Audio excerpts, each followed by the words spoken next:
Dan, if you could begin by telling us when and where were you born? I was born in Byron Township, just southwest of here, out in Byron Center, in December 18, 1931. Born in a farmhouse at home. Well, tell us a little bit about your early childhood on the farm. Well, if you remember your history, of course, that was the middle of the Depression. And I feel fortunate now that I was raised through that time because it makes you really appreciate what we have. But back then, when nobody had anything, it really didn't matter because you're all equal. And when I say we had nothing, that's exactly what I mean. We had nothing. But we ate good because we lived on a farm, and the canned beef and things that I got so sick of back in those days. I got hold of some canned beef last year, and it seemed good because it brought you back to your childhood. But no electricity. We had the kerosene lamps to have our evening meal with, and whatever reading you did. And you went to bed early and got up early. So what was the size of your family? I had three sisters, two older and one younger, and I had a half-brother that my father was married before, and the mother died giving birth. So my father was old enough, everyone thought it was my grandfather because he was born in 1879. And anyway, he treated me like a grandfather some days, and some days he was tough. You know, he taught me how to work hard. Did you get any experience as a child in things like hunting and fishing and? Oh yeah, that my dad would allow me to have a gun if I was alone from the time I was 9, 10 years old. So I got to be pretty good. I was a sharpshooter just from practice at home. You know, shooting the pigeons off the barn roof in the head without hitting the roof, because Dad said the first time you hit the roof, the rifle goes away. So that was, I got a lot of practice before I ever got in service. How are you physically in terms of like walking or running or anything? Oh, yeah. Well, I was a skinny little kid, but on the farm, the cows could be, the acreage, it could be a whole mile away from the barn. So as a young youth, I would run out and get the cows so I could run like a deer. And we walked to school, a grade school. We went to a one-room school that you may hear or read about that there isn't very many people experience, where all 8 classes are in one little room. And then I walked to high school the first year in Byron Center, which was 4 miles. Then the next year we actually had a school bus, but I'd run to the corner, you know. I'd run every place I'd go, so I stayed pretty thin and athletic, and it helped out when I ended up in the Army, because these forced marches didn't bother me very much. Throughout school, you say about the one-room school, then you went to high school. What, if anything, at that time, did you want to do? Did you have any idea what you wanted to do with the rest of your life? Were you going to be a farmer like your dad, or? Well, I had perfect opportunity to be a farmer because my sisters wouldn't be the farmer, and not in those days anyway. And my father, being his age, thought it was natural for me to take over. But I don't know where it happened, but somewhere I got carbon monoxide in my system because all I could think about was cars. And actually, we had horses on the farm until after World War II was the first tractor we had. And of course, I didn't mind running that tractor. In harvesting time or plowing and so on, I'd work all night sometimes, you know, getting crops in. Didn't mind that. But what I think chased me off the farm was the 7 days a week. Those chores were always there. We weren't able to go and do things like other people because you always had to be home to take care of those cows. You know, had to be milked twice a day, and I did not have any intention of staying on the farm. My father was disappointed, of course, and I wanted to get in the car business for some reason. Well, can you recall? I mean, some people can actually remember the first time they wanted to get into an airplane. They saw an airplane in the sky. But do you remember when you got the bug for? Well, no yes. pun intended with the Volkswagen, Yeah. by the way. Well, I'll tell you what. When I'd be out hoeing potatoes or whatnot, and I'd see an airplane go over, I would just stop and stare. And I used to think, man, if I could only ride an airplane someday. Never dreaming that I could. I've owned several in my life, but that's what America's about. Boyhood dreams, and if you work hard and pursue them, they come to reality. But what about the car, though? I mean, do you recall the first time you ever either saw a car or why you started to like to be involved in cars? Well, I'm telling on myself a little bit now that you couldn't get away with that in this day and age, but the the first time I drove a truck was we had old Model A, 1.5 ton stake truck, and it was in the back 40, so to speak, and my dad had a team back there. He had a 4-horse team that he fed a lot of oats, and they were wild. I was 9 years old. He didn't trust me with the team to get back up to the barn, so he said, Danny, get in the truck and drive it up. Well, I got in the truck. I watched him drive and got in creeper gear and chugged along a little bit, and I've been driving ever since. And, of course, the 14 was the legal age to drive in those days. But that's another little story because I started driving the car to school because my dad would let me take the car to school as long as I was home 10 minutes later to help out in the cornfield, so to speak. And no driver's license in those days. So when I became 14 years old, I've been driving since the time I was 12. And when I was 14, I said to it was the janitor, it was also the town constable, it was Mr. Harry Huff. I said, Harry, I want to pick you up. He lived a couple blocks from school, and he'd walk home at lunchtime. I said, Harry, I'd like to pick you up at your house and drive you. What do you mean? Why, Danny? I said, well, I have to have my driver's test. I'm 14, and you have to sign off for me. So he just laughed. He says, I know your dad, and I know you've been driving, and he wouldn't let you drive if you don't know how to drive, so he just signed the paper, and that was my driving test. Been driving ever since. Legally, I might add. Now, once you got out of high school, what did you do? Well, after high school, I was 17 years old and I graduated, and I couldn't wait to get a job to make some money.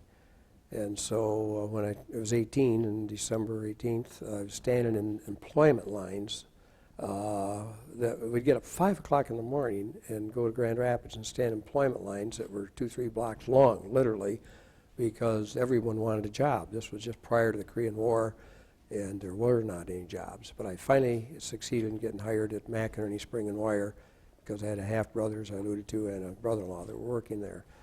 And I worked there for 7 months and hated every second of it. And I'll never forget the paycheck. It wasn't bad because I made $68 gross for a 40-hour week, and still hated every second of it. And I finally stopped. After 7 months, I said, life's too short for this. I went to the Byron Center Auto Sales and talked them into hiring me for $25 a week. And then I worked about 80 hours. Time didn't mean anything.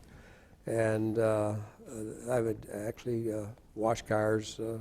I would grease cars. I would tune them up. I'd chase parts and go to Detroit, pick up cars and whatever. And I thought, man, I ought to be selling cars. So with no experience and no training whatsoever, I was sort of a shy, little bashful kid. A lot of people don't believe, but it was true. But anyway, I would go to some farmer that I thought maybe could afford a new Ford. And I'd drive one out there and I'd knock on the door and hang my head and say, you don't want to buy a new Ford, do you? And shake it in my boots. And finally, I shocked a guy so much, I'll never forget. His name was Henry Elzinga. I sold my first new Ford. And I'll never forget the price of it. I have fun asking people what was the price of that 1950 Ford six-stick two-door. And people, I hear anywhere from $500 to $5,000. The correct figure was $1,500. That's what it was back then. So I never looked back. In my first commission, because I had my $25 a week salary, and I got a whopping $10 for selling that car. It was the best $10 I ever had because I never looked back, other than a couple of years over in Korea, or in the Army, 1 year in Korea. I have not done anything other than selling cars. Did you have any indication that things were brewing in that part of the world at this time, while you're selling cars and you're getting involved? Oh, sure. Yeah, the newspapers are, okay. Yeah, the news was about how, we did hear about the Korean conflict, as they called it, didn't call it a war, but we did know about all the travesty going on, all the death that was incurred over there, and how tough it was for the boys that were first ones in Korea. Really had it rough. But I was watching the draft and planned on going down and joining the Air Force. And it's funny how ironic things are. I'd said to my parents, well, I'm going next week and join the Air Force. And that day in the little rural mail where they came out to the farm, I had my little notice. They'd accelerated the draft, and they caught me. So it was the first part of May, and I think I left on the 10th of May, if I recollect right. Left for Battle Creek to be inducted and raise my hand and my 1 foot forward, and Then it was Fort Riley for 16 weeks of basic, and then later on, well, after that, I had a little furlough, and then 2 more months of leadership school. Let's go back to the notice you get in the mail. You're planning, you're figuring you're getting into the Air Force, and now you're getting drafted into the infantry. What was your reaction to that? Well, I remember what my father had said to me always. You ought to get in the Navy, because he says you have a good home as long as you need one. And obviously what he meant, if you're on ship or something, it's a nice warm place, unless they blow it out of the water and you don't need one. But with that in mind, of course, I wasn't really afraid of the infantry. I was used to guns and all that. And but I was a little bored going through basic because, you know, I have to respect that a lot of the buddies that become buddies that you didn't know, it came from the city where they didn't know what a rifle was, didn't know which end the bullet came out of, so to speak. So we spent a lot of time training and all that. It was a little boring for me, but we also did a whole lot of hiking in Kansas. It was corny as Kansas in August. They say, well, that particular summer, the corn didn't even grow because it was so hot and dry in Kansas. Let's backtrack again. I don't want to get too far ahead of the story yet. You've been drafted. You report in Grand Rapids, which is the big city, right? What was that experience like? Here you are, you're still a very young kid from the farm. Try to describe for us, for those of us that didn't know Grand Rapids at that time, what the recruitment, what it was like to actually arrive there and all these other kids are there and you're about ready to get to it. Well, my parents dropped me off at a point that I forget just where it was. Here I do remember then we were hustled on a bus and to Battle Creek. And I learned early on the hurry up and wait scenario of the Army, because we stood in line for hours and hours and hours. But I also learned the first night about how you keep your mouth shut in the Army, because they literally throw the clothes at you. Well, I was only 5'8" in those days and weighed 120, 30 pounds or whatever. And they threw me clothes that would fit a giant. And I kind of made them a remark about, geez, these, you know, and I was on, on KP right then and there. So a couple more times I learned to keep my mouth shut, but that was my very first experience in the Army. What am I doing here? I'll never complain about working on the farm again. But that was my first 24 hours being in the Army. Well, give us an idea of where you slept, what happened in the morning. I mean, did you have barracks or what? Yeah, we were in Fort Custer, and the next day they put us on a troop train and shipped us to Fort Riley, Kansas. And of course, that, as I said, we went through the old-fashioned 16-week basic infantry training. That's now 8 weeks is all they do. Do you remember your drill sergeant? Pardon? Do you remember your drill sergeant? Oh, I remember him. I remember his face. I don't recall his name. No, that's his name. I mean, what was the experience like? I mean, well, they really were brutal in those days. It was prior to when the Marine sergeant came home and marched the guys through the Patuxent River one night when he was drunk. Things changed in the Army after that. But the old-fashioned Army was good. You wondered why they were treating you so brutal.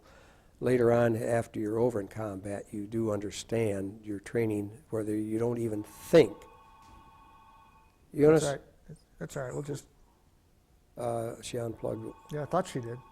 Well, maybe that one. I'm sorry about this. No, don't worry about it. Don't worry about it. These things are going to happen. Well, go get it quick. And that's it. Don't worry. Don't worry. Don't worry. Don't worry. Please. She unplugged this one, but yeah. Gotta go in the answering machine. How does she do that for the? If you unplug one, you have to unplug them all.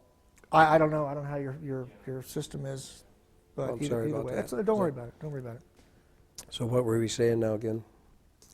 We just the actual basic training. You had talked about the drill sergeant and the fact that it wasn't until you got into combat that you realized. Well, what they're training you so that you do not, when you're given an order, like take that hill, you don't even hesitate.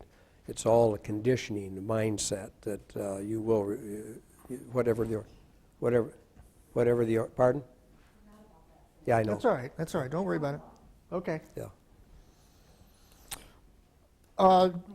What about the camaraderie? Were these people from Grand Rapids that you were training with? Are these people from all over the country? Or? All over the country. There was one chap that came from this area that I got to know a little bit, but he was not in the same company. He was different barracks. But no, so it's a pretty lonely thing. And I was, I don't know if you want these kind of things on tape, but I was such bashful and shy that I couldn't even sit down in the bathroom, you know. So I'd get up in the middle of the night and go to the bathroom because we didn't have petitions. There would be here thrones, there'd be 20 of them lined up together. Sorry about that. No, this is, you see, these are the kind of experiences that soldiers even today would have no idea of what you went through. That's the important thing. It's what you saw, what you experienced. And my first, go ahead. No, go ahead. Well, I say my other disappointment, I thought, well, I heard in the Army you get a lot of potatoes, a lot of beans, and I thought, well, that's good. I like those, being a farm boy. And I was really shocked. The beans I got were green beans. There weren't any Navy beans. And being on the farm, and I happened to know there was a lot of farm surplus at that time, the government was actually buying up butter and hoarding it, storing it, to help the farmers out. The farm surplus, they called it.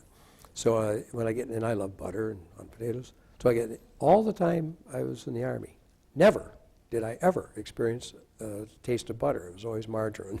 So that was the first thing I couldn't figure out, you know, why we would, and I was pretty disappointed with the Army food. And of course, then after I got over in Korea and ate out of a can for months at a time, months and months and months, then you probably thought that food you had back in the States wasn't too bad. Now, to get an idea of the training period, did you have any inkling, or was there any kind of scuttlebutt about what you were training for? I mean, we know the Korean War is going on, but did you think you were going to go over there? Yeah, they trained. We didn't know for sure where you're going to be assigned. But right from the day one, we're in an infantry training outfit, and the drill sergeants made it pretty clear that exactly what your destiny was going to be. Now, some guys, most of us went over there, some did not.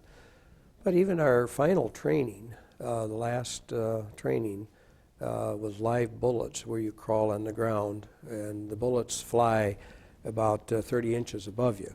And you're crawling like a snake on your belly, and that's your first feeling of what it's really going to be like when you're over there.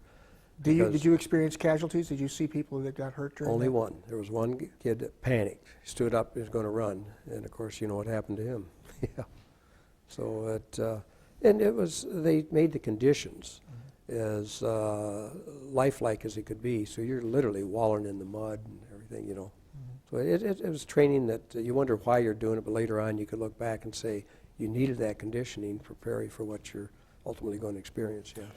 I don't want you to jump ahead into Korea, but we know that you were involved in very cold conditions in Korea. Were there any kind of training or any kind of preparation for what you were about to go into? No. After I completed my leadership school, I was assigned to the 5th Cavalry, which was in Hokkaido, Shitoshi town to be exact. And that was winter snow, just like same latitude as here in Michigan, and same as Korea was. But so we were doing winter training there to prepare us, you know, how we would assault these mountains or the hills that you had to take and fortifications. So that's where our training that continued there for a couple, 3 weeks. And then I went to Korea and landed at Incheon and took a train up to the perimeter where the fighting was. And boy, that was the first cold of my life. Okay, let's. I don't want to get that far ahead. You know, in today's day with TV, newspapers, radio, internet, all that, people are throwing around opinions and ideas about Iraq and about Afghanistan and all that. Was there any discussion amongst you and your group about Korea itself, whether you should be going over there or not? No, there really wasn't any, and like the media, as you say, we see today, but we had none of that in those days, nothing. We weren't mentally prepared for what we were getting into, no. How did you get to, you finished your basic training in Kansas, and the next step is going to Japan? No, leadership school I went through. Let's talk about that a little bit. Well, why were you chosen for leadership school? I really don't know. I think I did not have any trouble with the field packs. When you'd come back, it was 110 in the shade, and you would, when you come full field dress with your pack on your back and your steel helmet and carrying your rifle and double timing for 10 miles march, And when you'd come back, and they never dismissed you without bringing you to attention. And people used to fall over like cordwood, boom, boom, boom, boom. And they'd haul them, to the hospital, revive them. Then you would start back over your training over again. But also, when we were on the march, guys would fall right over, keel. They couldn't take it. So I think my farm training probably helped, and we always ate healthy, and I was thin, and I just really didn't have any problems. So I don't know if that's why they tabbed me for leadership school, but it's probably one of the reasons. Now, you had mentioned earlier that you were a shy kid. I mean, Yeah. they're about to put you in a position where you're going to have to lead men possibly into combat. I mean, do you have any recollection of that, of any kind of apprehension about that? No, not really until you get over there. You just can't imagine what your fate is going to be and until you're up online. And I think I was made squad leader probably because of my ability to not probably be too afraid or whatever. And we had a job to do, and I was always taught if you have a job to do, do it. Mm-hmm. And I think that's probably why I was made squad leader at such a short period of time being over there, and my rank was far below what was supposed to be a sergeant. Well, Dan, part of my curiosity about this, and forgive me, I'm not trying to just overdo it, but you're running a huge, successful organization, and I'm trying to get kind of the roots of where this may have come from. This shy farm boy, did the men that you were around have and I realize I don't want you to be embarrassed, but were the men around you drawn to you in terms of leadership, in terms of, did you get along well with the guys around you? I think so, by getting along with people. I remember in my squad, I actually had, they called the Katusis is what they called the Korean rock soldier. And I had a couple of those, and I had, I can't discriminate. I had a lot of blacks. I can't even go there. Mm-hmm. But anyway, so I did get along with people, Frank, right. I think is why. And therefore, I really can't answer. I think there was several instances where people would panic and try to flee, and where I moved forward. Mm-hmm. And I think that's probably why I was appointed a squad leader at a young, very inexperienced age over there. And then there were other people rotating home that had a lot of their time in, and there were vacancies.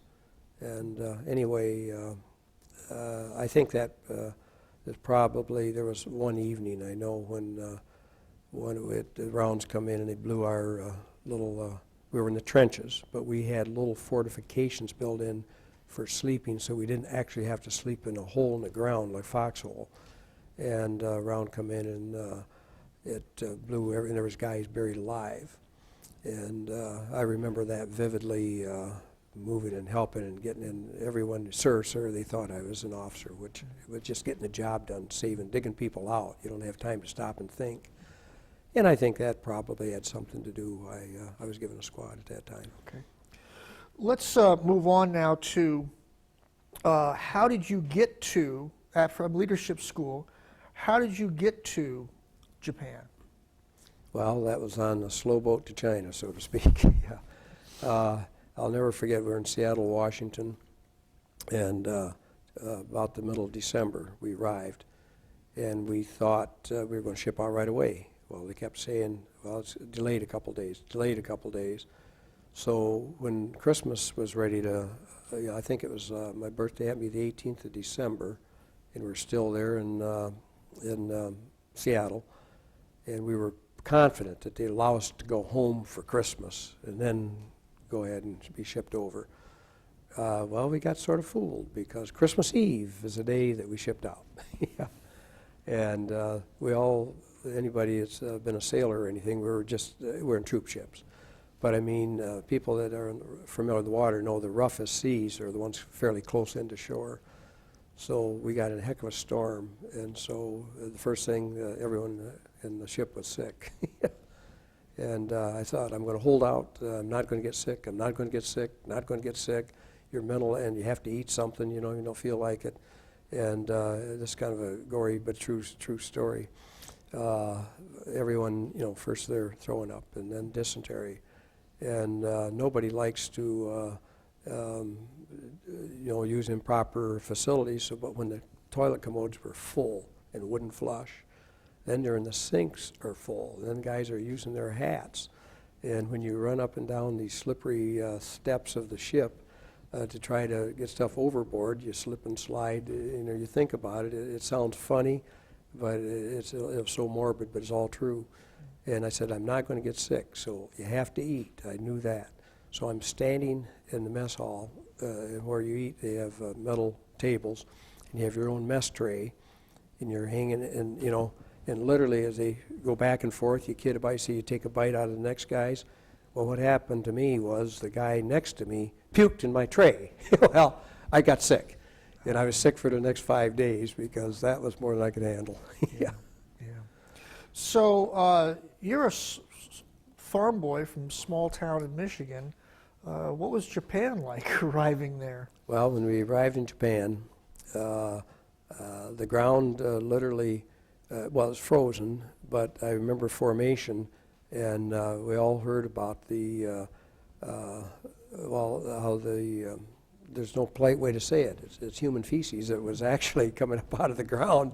So you think it smelled like it, and you look, and that's what it is in the ground. That was my first impression of Japan back in those days, because how they saved it for fertilizer. But it was actually oozing out of the ground when it would overflow their pits. That was my first impression of Japan. Of course, then we were in barracks there for just a couple days until they shipped me by train again up to the northern part of Japan, where the snow is the same as Alaska or whatever. It's right up near Alaska. What was your rank at this time? Oh, just private first class, because most guys were private, but when you get through leadership school, gave me one stripe, a PFC. Yeah. Okay. So when you arrive in the northern part of Japan, were you informed as to where you were going, or did you have suspicions of where you might be going? Yeah, we knew we were up there training to replace infantry combat, but we were in training quite a while, and I figured I'd had enough training, so I kind of made a snide remark one night that the company commander heard me say. I said, well, when is the 5th Cav going over there? If we're training, we might as well be over there.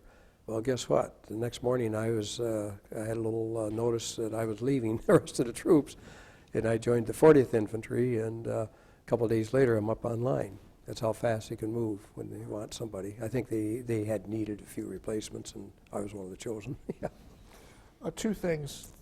You had alluded earlier on about the Army uniform being too big for you. They finally have a decent uniform by this time. What were you wearing? Well, now we had our fatigues. Yes, after you're sorted out, you do have fatigues that they're reasonably right. But when I say earlier on, I mentioned about how you learn to keep your mouth shut, because I kind of said to myself, because I was in the old-fashioned Army. You didn't have to eat, but if you put something in your mess gear, you absolutely had to consume it. You could not just leave part of it or empty it out. So I saw something going through the mess line that looked a little suspicious one day, and I kind of said under my breath to myself, I wonder what that stuff is like that. Well, the mess sergeant heard, boom, I'm on KP all night again. So I've learned real keep your thoughts to yourself. It was the old-fashioned Army where they taught you to be a soldier. Now, arriving on the line, what does that mean? Well, the MLR that people have followed the history after the fighting had shoved back and forth, as we probably all know if you remember the history of Korea. The first fighting was up around the Yalu River, and the Chinese and North Koreans actually pushed the American troops all the way back to the south part of Korea, and then they fought themselves back, and in a period of time, just north of the 38th parallel was what we called the MLR, main line of resistance.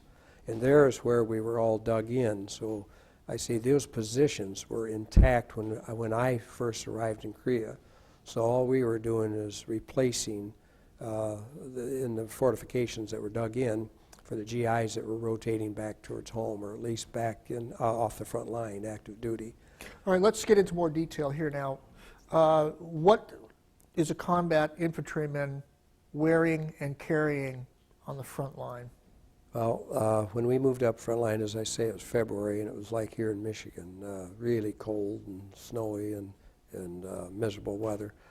So I did have, we were issued Mickey Mouse boots, which early on in the service, the guys just had their GI leather boots, and you've heard about frostbite. That was the biggest. There were more people either relieved from frontline duty from health conditions and frostbite than there were from enemy fire, actually, the first part of the war. We had adequate, you're still freezing, but we did have adequate clothing to survive, because there was nobody, the time that I was there, that was removed from frostbite or whatever. It was just miserable conditions, but and you had the same clothes on. You can, hard to imagine how you could have, you get in the mud and wet, you're chilled to the bone, and you have the same clothes on for months at a time. I mean months and months at a time before you have any supplies come up to you could actually change to clean clothing. Boots, khakis, backpack, canteen, Yeah. what Everything, gun? yeah, and everything had. I was issued a M1 and a BAR, and everything that was up to the front lines went up on your back. I mean, they were small mountains, perhaps, compared to the Rocky Mountains, but they were mighty big hills, and they were mountains. And I mean, sometimes they'd be, 1,000 to 2,000 feet peaks. Everything that went up there, whether it be mortars, whether machine guns, and every bit of ammunition, every bit of supplies, went up on our backs. So we got to be pretty good pack mules, and there again, I could handle it better than a lot of them. So I was carrying some of the other guys that just couldn't make it, seemed like, and I'd carry their guns. So I'd have maybe 2 guns on my each, 4 guns, 2 guns on each shoulder, and away we'd go. Give us an idea of the number of troops we're talking about walking up and down these mountains. Well, With you? Well, with me, all right. It was in. Well, we all know about the infantry. You have a regiment, and you have your companies and platoons. But anyway, I was in the 1st Regiment, and it was Dog Company, and I was in the 3rd Platoon. Anyway, there's 4 platoons in a company. So the people that are surrounding us actually are really only you contact with maybe 2-3 dozen GIs. Is all you're confronted with, and you don't know. You're under the impression when you're there first that you're the only guys there in the whole. You don't realize how wide Korea was, but that's our immediate surroundings, and you have the feeling that you and your buddies are holding off the whole enemy, and. At the punch bowl, we could look across and see where the enemy was, but they were, and then that's why we'd run these patrols over there just to try to encounter and see how far they were. No, what's a punch bowl? The punch bowl was a geographic part of Korea. It looked like a just huge bowl, And in the first fighting, we all remember Heartbreak Ridge, and that was one of the bloodiest points. I also was there when we were relieving as we moved.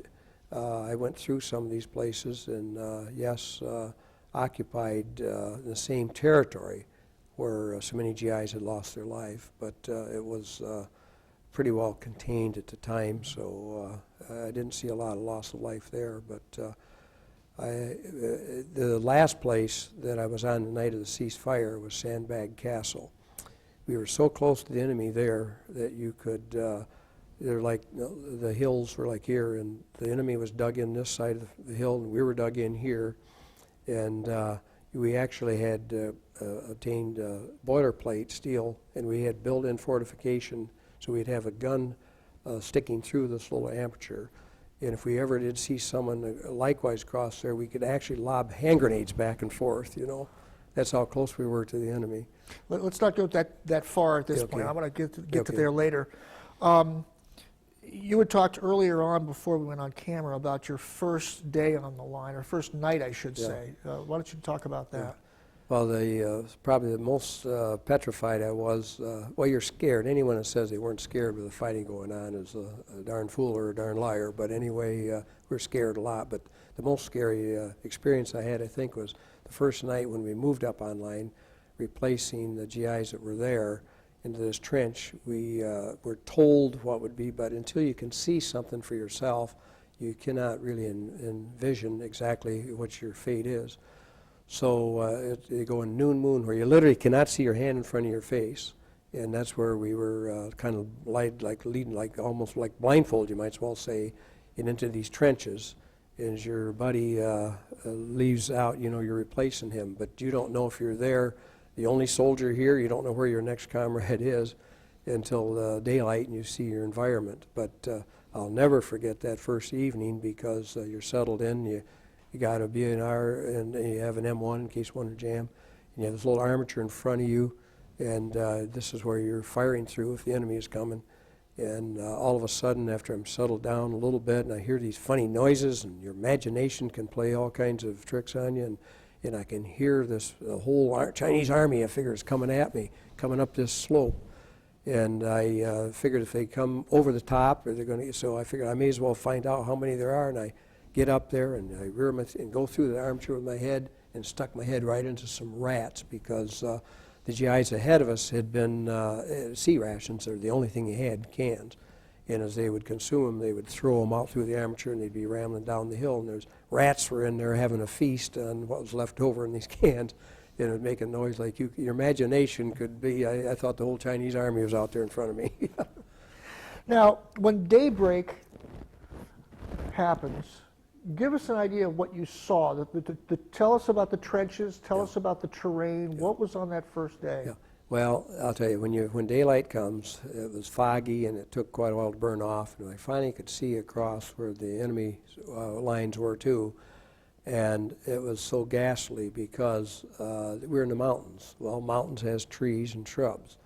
By the time I got there, which was February of 1953, and the fighting started in June of 1950, these mountains were not, they were just hills that were all blasted to pieces. There wasn't a tree left. You'd see a little twig here and there.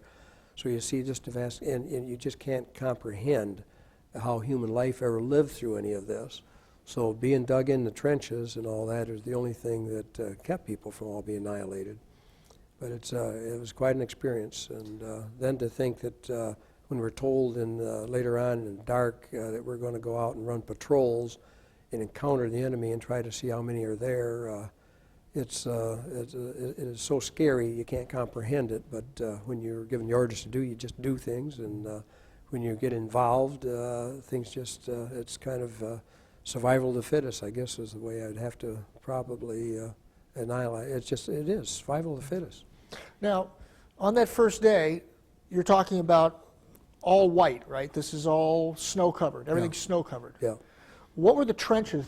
Give us a picture of what the trenches were like. What was in them? What do they look like? The trenches were just dug into the earth, and they were about 9 feet deep, so that any soldier that I was only 5'8", but there's soldiers up to 6 feet, but everybody would be covered so that rifle fire couldn't come in. It'd have to be shrapnel, and they're only dug about 20 inches wide, because the wider they are, if a shell happened to go, they could ricochet down through.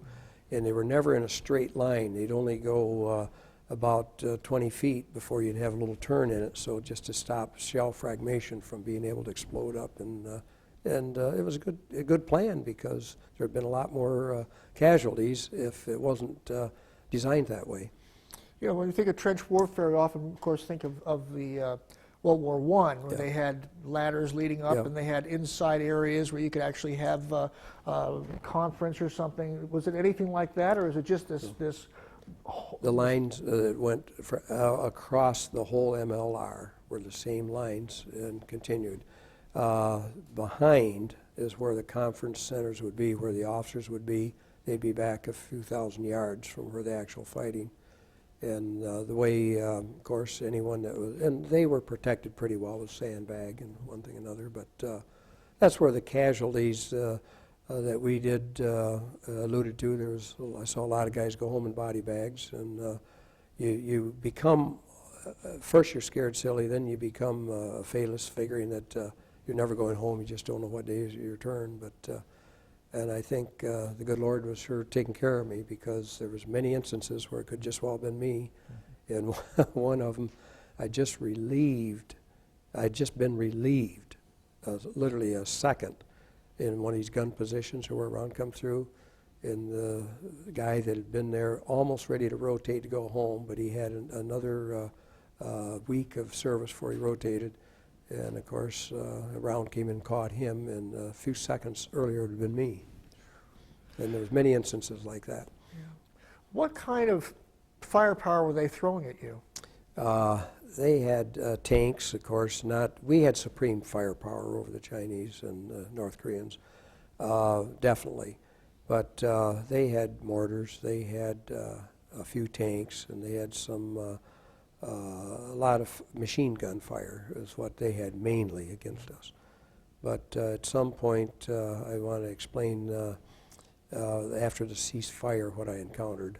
Okay, yeah, we'll get to that. Okay.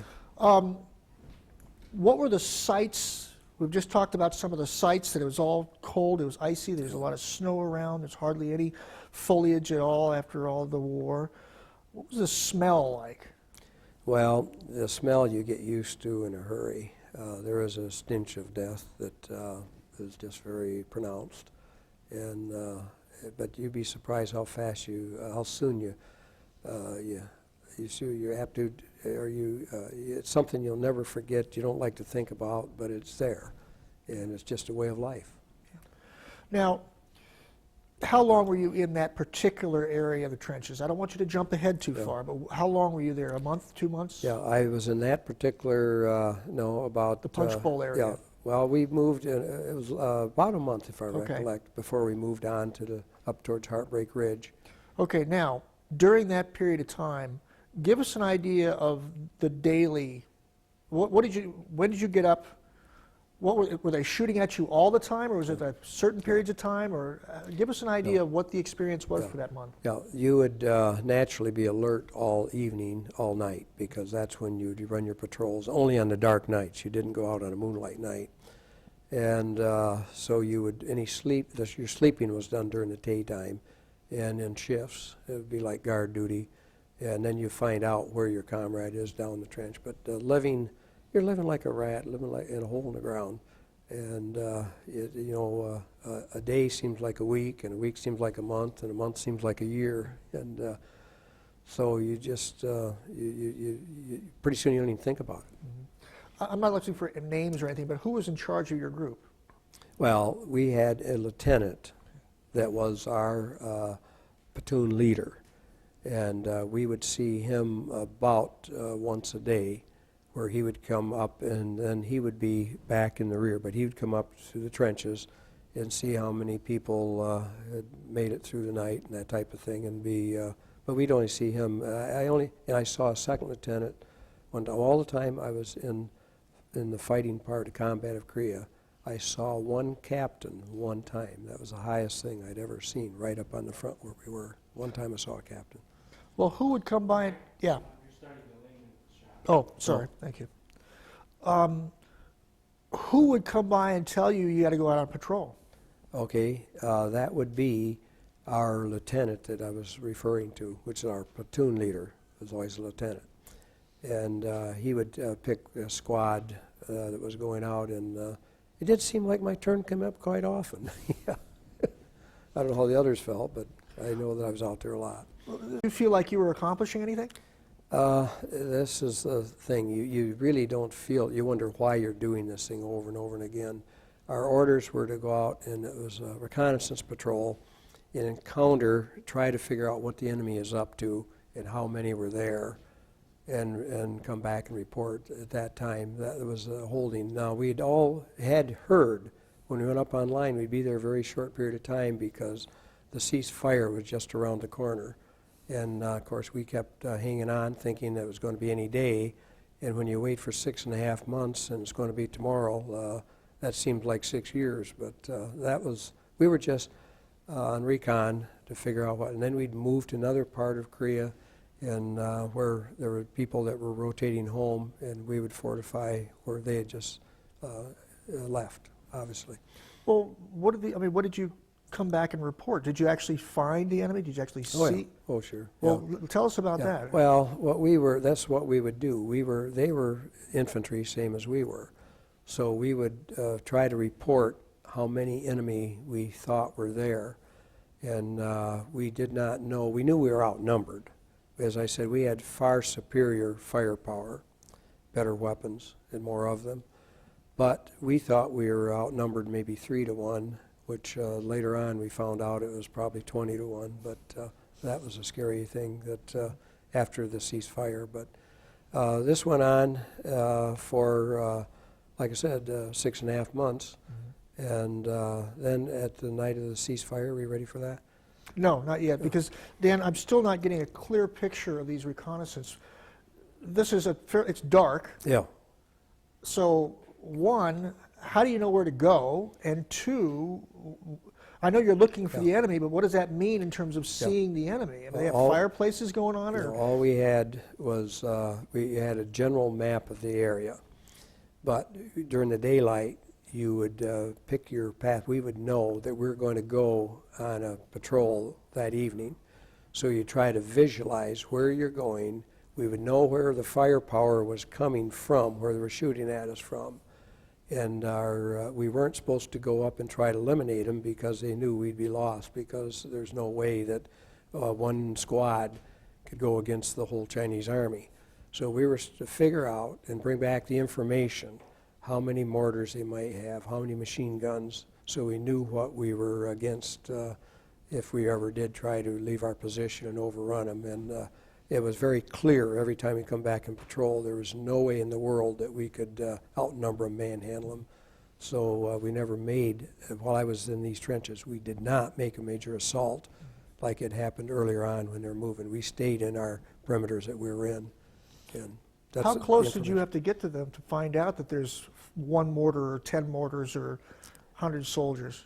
You'd be right up there, right, within feet from them. This what it sounds. Well, sure, it's scary because you think about it. How and why did you do it? Well, you're told you're going to do it, and this is part of your training. You don't question. You follow orders. And when a lieutenant tells you will do something, you better darn well do it. And we did. Let me try and get an understanding here. It's nighttime. There's a squad, right? Yes. Crawling through the snow up into an encampment. Yep. Have they got fires going or something? I mean, are you actually able to see in? No, nobody had fires because fire would be, even that's why we referred to, the enemy didn't have anything. We didn't either because a fire would illuminate. And so our sea rations, anything we ate was eaten cold, for 6.5 months. All you had was cold things out of a little tin can. But, you would just, you'd wait and try to see movement and try to estimate how many enemy there were at one little fortification. And that was the information we're trying to glean to find out. When you reported back, was there an attempt on our side to shell that area? Oh, yes, Okay, well, yeah. Follow up. Yeah. I'm trying to get some idea of what you Why were we doing. were You're running risking your lives. Why we were doing this? Yeah. Well, this is exactly what we do. Then that information go back, and mortars were the most effective because the mortar trajectory would come down. You could zero in on the positions. And that's where most of the enemy, we think, was that way, and same way with the GIs, because when we would start something, absolutely they would retaliate. And so I can, when we get to the ceasefire thing, I can tell you what happened that night. Okay. Were you involved in any firefights during this time? Sure. Okay, Oh, well, yeah, sure. There's going to be a lot of people out there, Dan, that have no idea what a firefight is. So if you could give us an idea of what that is. Well, when you have a firefight, all the big guns from the rear, artillery, first bombard. And then the mortars, which are closer range. And then if you blow people out of a fortification, out of it, and you're running around, then they're a target you can get with your VARs or machine guns. And that was the whole idea, blowing them out of their hole, so to speak, So they're trying to scramble someplace else, and then of course you eliminate as many as you can before they seek cover again. And it sounds like a game, but it was a deadly game. You know, a lot of the visions of Korea, especially the Chinese army, are these blaring trumpets and this cacophony of sounds. Did you ever experience anything like no, that? that was actually, I think, mostly prior to when I was there, as I was talking about. I did hear those a few times, and I did hear the propaganda. They would come with the propaganda that they had speakers, and they would play our music, try to make you homesick. And then they'd give you the propaganda about we should surrender, and they would see to it that we'd go home soon. So that I experienced some of that towards the end. Okay. But I almost felt sorry for in the winter time. It was, and then so foggy in the spring. But then of course the summer in June, July was just like here. And after when the fog lifted, so to speak, our F-80 jets had back in those days, antiquated now of course, but they would come over, you'd almost feel sorry for the enemy. I said almost, because when those jets would come in, when they'd napalm bomb these fortifications, then is when you would witness this extreme, we could even feel the flash of the heat coming back at us, because they just fried them. And again, we were so close, the enemy, that it's thinking you'd like to forget, but a lot of our GIs were killed by friendly fire, because when you're so close to the enemy, and when the guns are several miles behind you, and the ranges come in, if you're only 1,000 yards or sometimes 100 feet apart, it's pretty tough to not have some of our own. And a lot of our own casualties were actually from friendly fire. We're that close. That close to the line, how did you get supplied? How did you get food and water? So the supplies and everything, like I said, would be trucked up to below the mountain hill, below the mountain bases. We're back several thousand feet. And then is when we would take turns going down, and there was always somebody on guard in case you're overrun.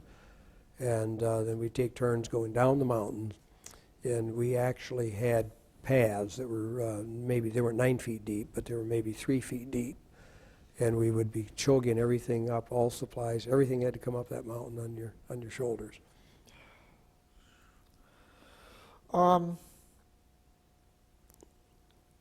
What, during this period of time, and this could be any kind of experience, a funny experience, a sad experience, a terrifying experience, what is the one that sticks out the most at that particular time? Well, I think up to, it would be, now we didn't run patrols every night, as I said. We only would run a patrol when it was new moon, when it was completely dark. So then on the real light nights, you just stayed by your guard. You would take turns, and we would try to do a 2-hour term, because 2 hours can seem like 24 hours. And then you'd be off for 2 hours, and then, or excuse me, you'd be off 4 hours and back on 2 hours.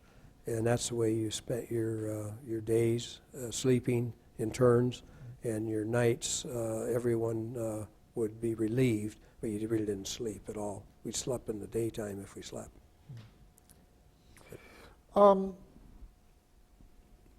Right after the patrols during that period of time, what shifted? What happened after that? Where did you go from there?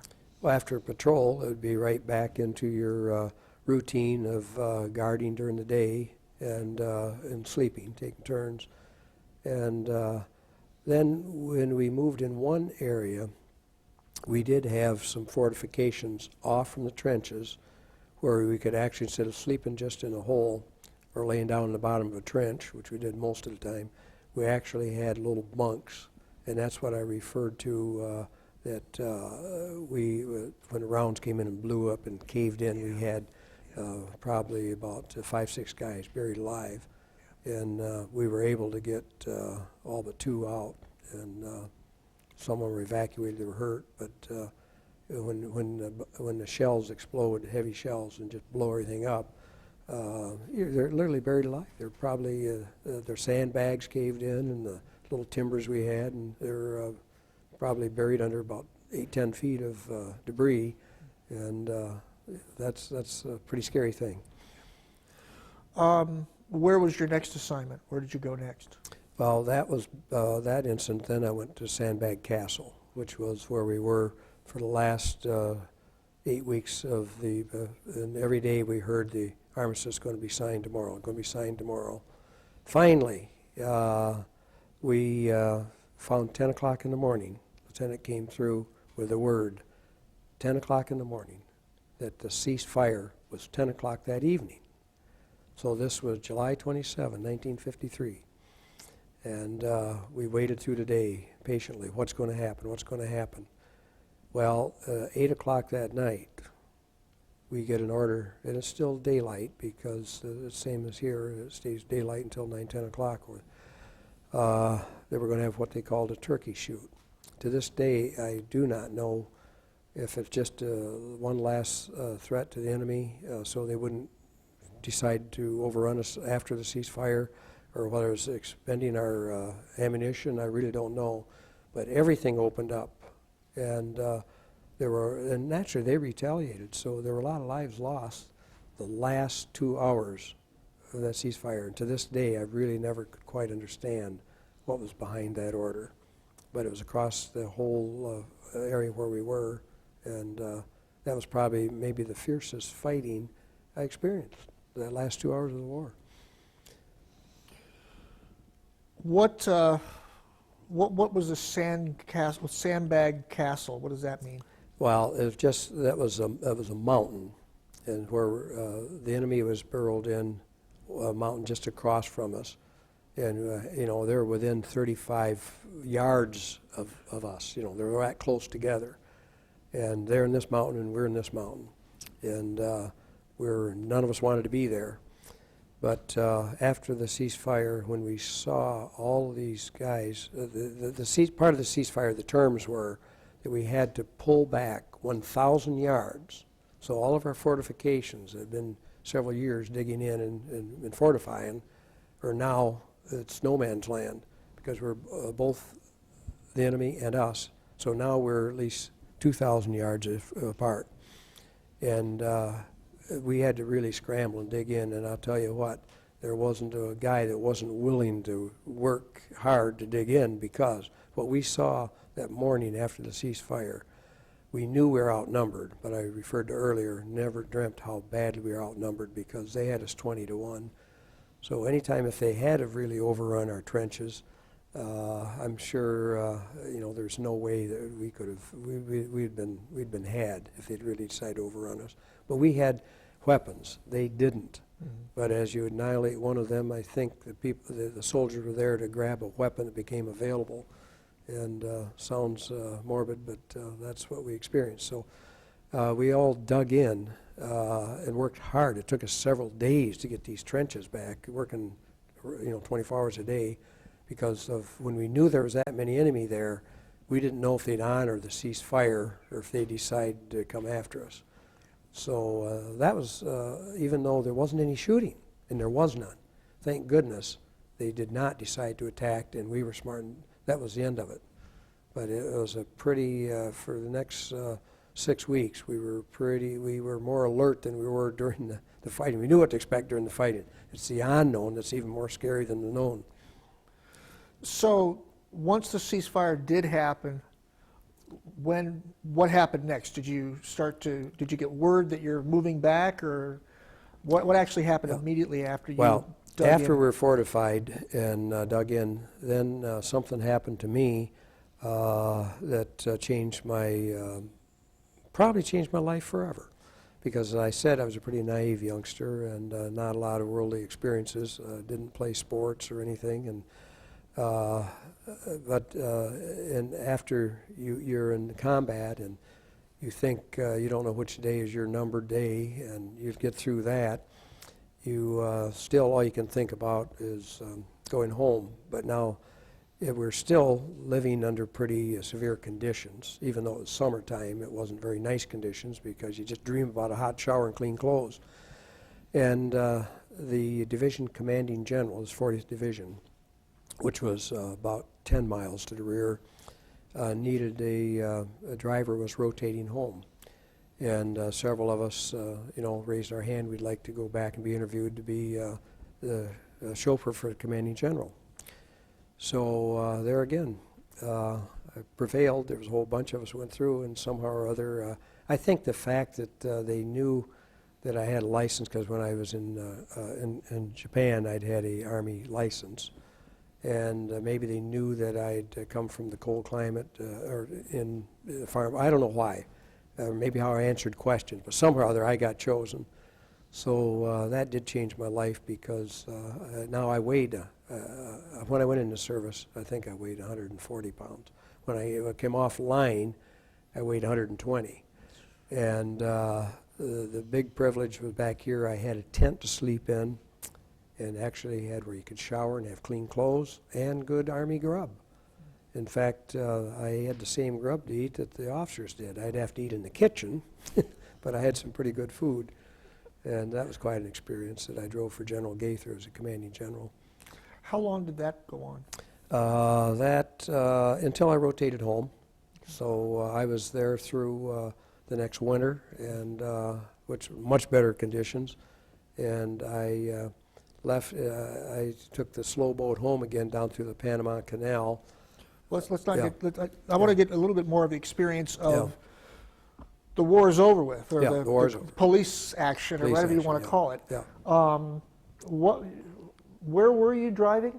Well, it's still the 40th Division. Right, but what city were you in, or what? Well, there wasn't cities back there. We were up here we were north of the 38th parallel, right on the MLR, main line of resistance, and this was the orders to go. And there again, the general would actually be on recon, and we carried live weapons with us at all times. And the general's aide was a captain. He was with us at all times, every time we'd be out on patrol to see what's going on. But after things had quieted down, everybody that was anybody wanted to see where the fighting had been. And we had all the admirals and all the generals and General Ridgway. During that time, General Taylor relieved General Ridgway. So all those generals I'd had in my Jeep at one time or another, because I was driving for the division commander, which was a Major General, 2-star. Now, were they asking you questions? Did they know that you were at the battle lines? Oh, sure, yeah. But what was sort of interesting to see how the attention, we think, well, when you get up there, we knew how a private had to treat even a non-combat respect, and lieutenant, you're saluting when you're not in the fighting conditions. It was a little different, but when you're not. But it was amusing to me the first time a 3-star general approached my 2-star general, and how my 2-star snapped 2 when there's a higher ranking officer. And this is why I say it changed my life. I realized that everybody answers to somebody, all the way up to the President of the United States. And he even answers to somebody, to his wife perhaps, or to his maker. But the 4-star generals and all, it's just amazing to me, the rigidness of the Army protocol. And anyway, probably the highlight, the Cardinal Spellman was over there, and I was a Protestant, but the first time I learned about Catholic religion, when they lined up to kiss the Cardinal's ring, I didn't know what all that was about. That was tradition. I learned about Catholicism a little bit. I can't remember, anyone, it was anybody, and all the generals and all the admirals were there. And then, of course, the biggest ranking person that I spent one day in my Jeep was the then Vice President of the United States, Richard Nixon. So I must have made an impression on him, because I got to meet the President numerous times in Washington, and I was in the White House. And anyway, he'd always remember me. He always called me Sergeant, because I was a staff sergeant by then. And I asked him, I said, Mr. President, once I saw him last time in New York a couple years before he died, and I'd said to him one time, I said, how is it that all's going on in your life? How can you remember? And he said, Sergeant, when you took me up that mountain and it was 1,000 feet straight down with no guardrails, and there wasn't hardly looked like room for the Jeep to go. I'll never forget you. Yeah. And I'll never forget his remark. You know. We're going to wind this down now to get you back home, but as a hardened, battle-experienced infantryman, now driving around these generals and these admirals, and they're asking you questions, did you get any impression that they really grasped what you went through? Well, some of the battlefield ones did. I know my general really didn't because knowing, talking with him. But I didn't, I think Ridgway was the guy that was, came right up through it all the way. And I know, having reading history now since I've home, yeah, I think he was probably the one that saw more combat than any of the generals that I met. General Taylor, I can show you some pictures of my Jeep that I had for the, but when Taylor came along, he said it wasn't GI. He made me take the doors off and some of the decorations that set my Jeep apart for the general. And he was very, very militant. Did you hear or even know anything about the whole MacArthur controversy that went on between Truman and MacArthur? I didn't know that at the time because we didn't even know when Eisenhower was elected, you know, because we were, you know, so far removed. We had absolutely no communication in our letters. Mail would catch up maybe 6 months later. And sometimes you would get a mail that was confusing. I remember my younger sister, when I finally got something from home, mail at one point, it was talking about a wedding. And I didn't realize that my mother had written me, telling me about my sister's engagement and how the farm boy that she was marrying and all that. And I received all that 6 months later after the fact. So we really didn't know anything about it, and we didn't know until I've studied the war history as much. For a long time I didn't. It was a forgotten war. There wasn't anything written about it. But when I look back on it, in my particular take, knowing what I know now about MacArthur was over in Korea several times. Not right up on the front lines, but he was pretty close where the other officers were. And I think he had a pretty good idea what was going on. And as the public perception is that MacArthur should have been fired before. I've heard that remark from a lot of people. Everyone, as in America, the good part of America, everyone has their own opinion. And my opinion is that MacArthur should have probably adhered a little closer to the President of the United States. He'd been in command so many years that I think he forgot he had to answer to somebody. And history has proven that he probably disregarded what the President said. However, I think the President was wrong. I think MacArthur should have been a little more political, maybe, and I really think his idea of going on at that time, we were there, they called it police action. It was, in fact, the bloodiest war per capita of any war in history, and facts prove that, because it was a small area, and there was less involvement of soldiers than spread out in World War I or II, or the Vietnam afterwards. It went on for several years, 7 years, I believe, and we're 3.5. But there, as I say, there were more people killed, and thank goodness that most of them were the enemy. We killed millions of them, and there were 58,000 of the Americans and our cohorts that there's some Turks and somebody. The Turks were good soldiers, by the way. I witnessed that right next. They were the ones that I thought were the best fighters next to the American GI. But anyway, I really felt that it was a waste of time. We're still in Korea. What have we proved? I think MacArthur had the right idea of finishing up right then and there, and maybe we wouldn't have had the Vietnam. Maybe we wouldn't have had the Persian Gulf. Maybe we wouldn't have been Iraq today. When did you get the word you're going home? That was a rotation number. By your combat, you had extra points for there. And so I knew I was waiting to rotate home, and the general said through his influence he would probably get me to fly home. And I was looking forward to, because all I could think about was mother's home cooking in my bed at home. And that didn't, in fact, I was so intent on rotating home, here again, hurry up and wait, any more of the Army, that Marilyn Monroe was come to see the troops after the fighting, and she was down by Seoul, which was probably 30, 40 miles from where we were waiting. And I was waiting for my orders to come home. I had the feeling they were going to come the next day. So I didn't bother to go in the 6x6 down to see Marilyn Monroe because I wanted to go home. So the rest of the GIs came back and said, what a great time, blah, you know, and you know what? I waited another 10 days before my orders got to go, and the plane trip never came, so I got on the banana boat and came around through the Panama Canal and all the way home. And what a sight to see the Statue of Liberty as we sailed in New York Harbor, you know. And of course, then I was back through Detroit, where I was discharged, come back to my civilian. I got home April Fool's Day, 1954. Another day I will not forget. I was born, let's say April Fool's is the first, right? Yeah. I was born 10 days later. Yeah, 54. 54. Yeah. Yeah. What was the reaction at home when you got home? I mean, did somebody pick you up at the train station, or how did you get home? Well, from Detroit, I did get a bus into Grand Rapids, and my parents picked me up in Grand Rapids, Michigan, took me out to Byron Center to the farm.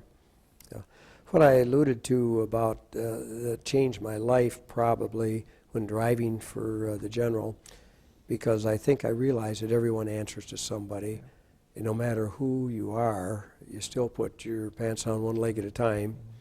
And I remember distinctly what General Gaither said to me one day when we were driving along. I'm driving the Jeep, of course, and the general said to me, he says, Pfeiffer, he never called my race, Pfeiffer. When you get as far as I'm in life, he says it isn't what you know, it's who you know. It made quite an impression on me, and I knew exactly what he was talking about. And he tried to talk me into staying in service because his driver that had moved on when I got chosen, he'd actually in combat area, they could give you a combat commission. So he had his driver, it was a sergeant, had agreed to go to commit. I don't know if the period of time, if it was 2 years or 4 years of active duty, but his name was Lieutenant. He'd become, from Sergeant Pysaki, he was Lieutenant Pysaki overnight. Wow. And those things could happen over in battlefield commissions. But I wanted to get home. What was the reaction at home to your homecoming? Well, at home, of course, when you're over there and active, so many guys don't make it back, I suppose. I don't know. I never did ask my mother if she ever expected to see me again, but I didn't write morbid reports home. We did have a chance to write. We never knew how many of them. I know some of them I still have, letters that I wrote home to my parents, and I still treasure those. Probably for every one that I wrote, I'm guessing about 1 out of 3 made it home. In the mail that came my way, that got way late, I think probably 1 out of 3 made it through. And we were told we couldn't write any. It was they were going to read everything, you know, so that we didn't write any confidential information whatsoever, because our letter, we were told it'd be confiscated if we did. Obviously, your parents were very pleased to see you.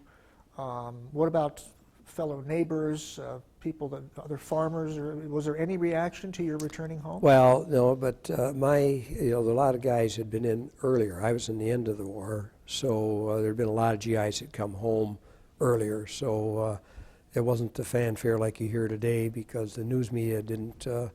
There wasn't any of that in those days, and so no, I just showed up at Byron Center Auto Sales, where I was selling Fords before I went in, and see my old boss and tell him that I was glad I was home, and that I thought I thanked him for the opportunity, but I planned on going to the big city of Grand Rapids and looking for jobs selling cars. And no, Danny, you can't do that. I've waited 2 years for you. You have to stay here. So I went back and resumed my old job, and it was a lot of training preparing me for the business that I've finally have pursued all my life. And back then, all I thought about was if I wanted a little used car lot of my own. So I went to work back in Byron Center in 1954, and married my wife Eunice, and started a family in 56. We got married, and Next year, my oldest daughter, Stephanie, and I guess 6 years later before Sarah Jane came along, and then Stacy was the last one, and Stacy's now 39 years old, so it's quite a while ago. But anyway, in 1960, I opened a used car lot down in South Division and thought I had my niche. You know, I had three, as I like to say, I opened this little used car lot with a handful of cars and 3 employees, me, myself, and I. I had a couple sets of coveralls. If I was tuning them up, I'd get in the grease, it was one. If I was washing, it was another. And thank God when a customer come along, I'd shed the coveralls and sell, at least attempt to sell them a car. So, and I never looked back until Lincoln Mercury and Chrysler Dodge was back in '66. The economy was not that great, and the cars weren't going well, and they were looking for somebody to take over the dealerships, and they made it pretty easy. And one day, it seemed like they were there every week, and one day both the Dodge rep and the Lincoln Mercury rep was there at the same time, and being kind of a forward-minded kid, I said, well, I guess I'll never be any younger to go broke. I guess I better try it. So I opted for the Lincoln Mercury franchise, which was downtown in the ghetto area at that time, and that was '66, and '68 we moved out where we are, and we keep adding, and they've had, well, now we have 2 Lincoln Mercury and Infiniti, and several used car outlets, and we have the Quality Care Center out in Byron Center, and used car lot, and hotels, and a lot of things have happened, but I owe it a lot to, I said my Army experience got me out of my shell, so to speak, but I really owe so much to my parents because they taught me how to work hard and be honest, and with that attribute, everything else will fall into place. Dan, I want to thank you very much for sitting through all of this. This has just been an amazing. You would have gotten along with my dad real well. Yeah. Well, it brings back he was a lot a car of, guy too, yeah, you know. brings back a lot of memories that you don't dwell on, you don't even think about. Yeah. When you were asking me about running those patrols, you know, the first time you run one, you're just scared. You know that Charlie Chink's going to get you, and then you realize that he's really on the same thing you are. He wants to live too. So it's, you know, and then you do it, and you do it, and the more you do it, the more, but you never can throw caution to the wind, because if you do, you don't get back. You know, you had mentioned, we're going to wrap up here, but I seem to remember you saying you actually had an encounter with a Chinese at one time. Oh yeah, so like I said, you know, the closest one is where I rubbed noses right with him. Well, tell us and about we that. both, yeah. Yeah. Well, can you visualize yourself on a belly like a snake, and you're going around a little bush, and you smell something, you know somebody's there, and you don't know where, and you cannot see anything, and you stick your head around there, and you bump right into this other, it was Charlie Chink, you know. So we both just kind of backed away, and both slithered back like 2 serpents that don't want to fight. Wow. And that is, but now in far encounters, people ask me if I was wounded. We did have, the technology they have today is so far superior. And I say we were far superior to the enemy in those days, but we had a snooper scope. Towards the end, I was, I being squad leader, I had a big, heavy lead acid type of battery on my back and a battery pack. And we are on one of these patrols. And we must have made some noise, so they were lobbing mortar rounds at us. And one evening, or one of these patrols, when a shell went off right near me, and one of the fragments went right into that battery, and all I did was lost my clothes because the acid come out of the battery pack, but the fragment went into that battery rather than my back. That was one time I was awful glad that, you know, I mean, it could have been different. Yeah. But everyone that was over there, if you know, experienced these kind of things, and that's why I say I think that divine intervention, and I have a lot to be thankful for. Yeah. Well, so do we. Yeah. Thank you very much. You bet.